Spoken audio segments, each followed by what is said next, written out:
Disse o homem: foi a mulher que me deste por companheira que me deu o fruto da árvore e eu o comi. O Senhor perguntou à mulher: o que foi que você fez? Respondeu a mulher: a serpente me enganou e eu comi. Só até aí, meus irmãos, pode se assentar glorificando ao Senhor em nome de Jesus. Glorificar o nome do Senhor, gente.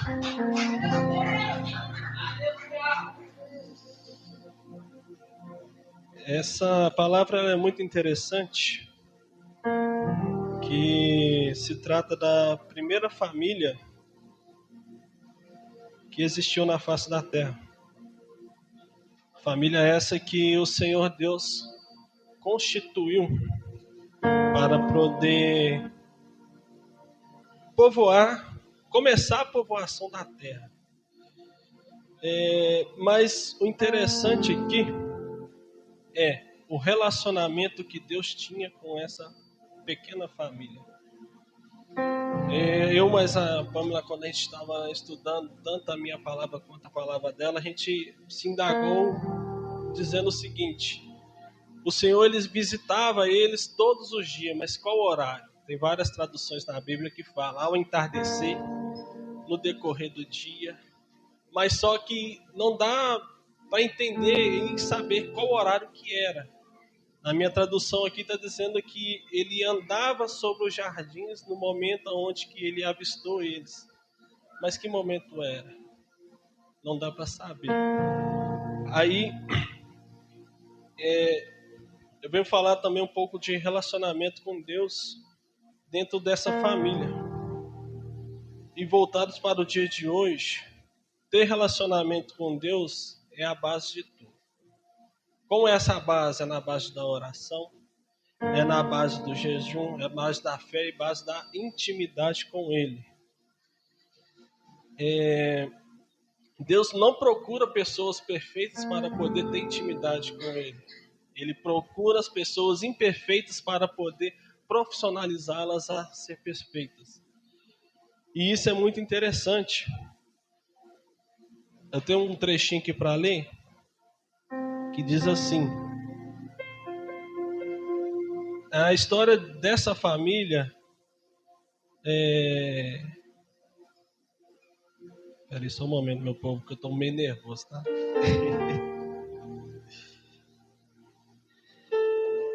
Dentro desse pecado que aconteceu, né? Porque o Senhor Deus deu autoridades para eles não comer, né? No caso, proibiu eles não comer o fruto, né? Veio a expulsão do jardim, mas mesmo assim ele não deixou de amar eles. Mesmo assim ele procurou eles, não dizer assim, de proteção, não deixar nada acontecer. Foi o que eu entendi, meu povo.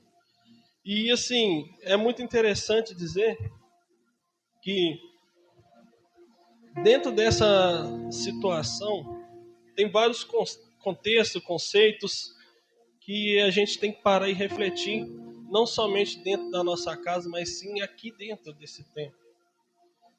Que às vezes a gente pode estar aqui pregoando, falando, cantando, podemos ser uma pessoa de uma forma aqui, mas dentro da nossa casa a gente é diferente.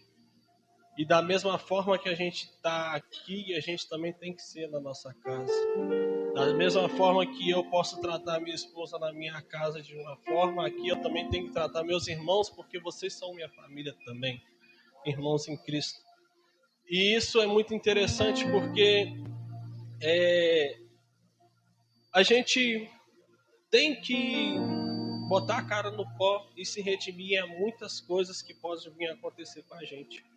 Às vezes você tem que dar 2 passos para trás para se igualar àquela pessoa que você pode dizer, ela tem mais conhecimento do que eu. Mas não, perante a Deus todos nós somos iguais. Não digo só aqui, mas também dentro das nossas casas. Eu vou pedir vocês para poder abrir em 1 Timóteo, capítulo 5.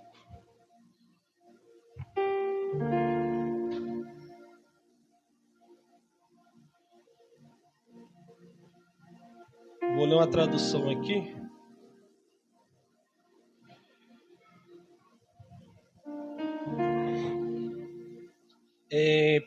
1 Timóteo capítulo 5, versículo de 1 em diante, fala o seguinte: nunca fale com dureza a um homem mais velho, mas aconselhe o que fale como seu pai. Quanto aos mais jovens, aconselho que fale como seu irmão. Trate as mulheres mais velhas como trata sua mãe, as mais jovens com toda pureza, como se fossem suas irmãs. Cuide das viúvas que não têm ninguém para ajudá-las, mas se tenho filhos e netos, a primeira responsabilidade deles é mostrar devoção ao lar e retribuir para os pais o cuidado recebido. Isso é algo que agrada a Deus.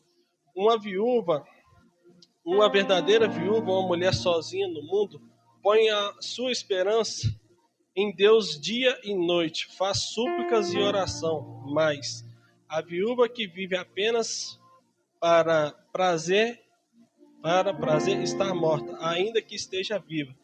Dê essas instruções para que ninguém fique sujeito a críticas. O versículo 8 é um ponto-chave dessa mensagem que eu estou falando em Timóteo. Aquele que não cuida dos seus, especialmente os da sua própria família, negarão a fé e serão piores do que os descrentes. O que quer dizer essa mensagem? É que a gente, em qualquer situação, temos que respeitar o próximo. Vou dizer, primeiramente para os jovens, respeite pai e mãe, porque na Bíblia mesmo fala, respeitar o pai e a mãe que prolongará os dias na terra. Vou dizer agora para nós homens, respeite as esposas, porque a esposa é a nossa companheira, a esposa é a nossa auxiliadora, a esposa é aquela pessoa onde te põe de pé no momento onde você estiver mais cabisbaixo, mais triste. Essa pessoa é aguerrida. Lembro do dia de ontem, como aconteceu aqui a ministração de Débora, e eu venho enfatizar nessa palavra o seguinte: o que foi dito ontem relativo a Débora é que, de fato, né, foi a comprovação de Deus em relação às esposas, que ela era uma pessoa justa, primeiramente temente a Deus, depois ao seu marido, que é o seu companheiro, para depois servir os afazeres dos demais que a cercavam. Então, dentro dessa circunstância, homens, respeitem suas esposas, porque elas irão apoiar vocês todos os dias até o fim desse tempo. E para mulheres, né, digo para as mulheres também, respeite vossos maridos. Eu sei que a gente é muitas das vezes complicado, a gente passa dos limites e tal, mas é um comum acordo com todos. Eu não estou vindo aqui para poder falar de marido e mulher, né, gente? Mas, assim, eu vejo que a família é, dentro dessa circunstância, é a base de você respeitar um ao outro e respeitar primeiramente a Cristo, para que Ele dê a vocês uma boa condução de direcionar seus filhos, direcionar os seus amigos, porque a gente como casal, a gente também pode dar um conselho para um amigo, pode dar um conselho para um parente, né? Que isso acontece muito, pelo menos na nossa casa, lá eu e a Pamela, acontece muito de parente vir a pedir conselho para a gente. E então a gente tem que manter na caminhada firme, um apoiando o outro. Não adianta eu seguir de um lado e a Pâmela do outro, ou vice-versa. Porque quando Deus nos uniu, viramos uma só carne. E isso se tornou família. Minha mãe e a mãe da Pâmela vira parentesco, né? Mas faz parte da família também. Só que a família ela é constituída entre eu, minha filha, minha esposa, e primeiramente o Senhor, que é a base de tudo. Então, eu tenho mais um trechinho aqui, meu povo, que é só vocês retrocederem no 1 Timóteo, 1 Timóteo 3. Só vou falar aqui para vocês entenderem. O versículo ele ensina que o ambiente familiar é o principal teste de caráter e capacidade de uma pessoa. Se alguém não conseguir guiar e cuidar bem da sua própria casa, não possui maturidade necessária para guiar ou pastorear ou comunicar da sua fé. Isso é muito interessante. É o que eu disse anteriormente. Se você não tiver condução, não tiver destreza, não tiver pulso firme para poder estar guiando a sua casa, e quem dirá as outras coisas? Como você vai fazer para poder ter um bom manejo daquilo que você toca, sendo que dentro da sua casa você não consegue? Como você vai poder educar sua filha? Como é que você vai poder fazer, como você vai poder passar uma mensagem de apoio, sendo que dentro da sua casa você não consegue nem educar sua filha?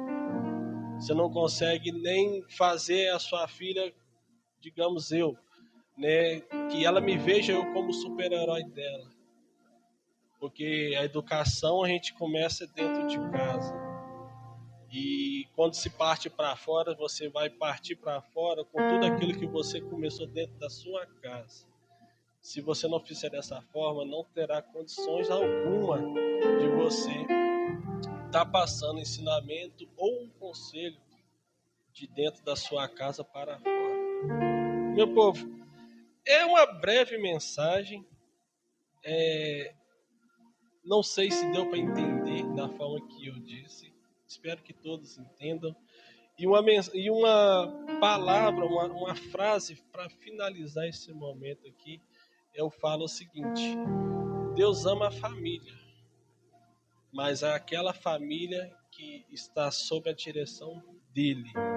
Em todo momento, ele ama, mas ele também pode deixar aquela família passar por apuros, mas ele continua amando aquela família.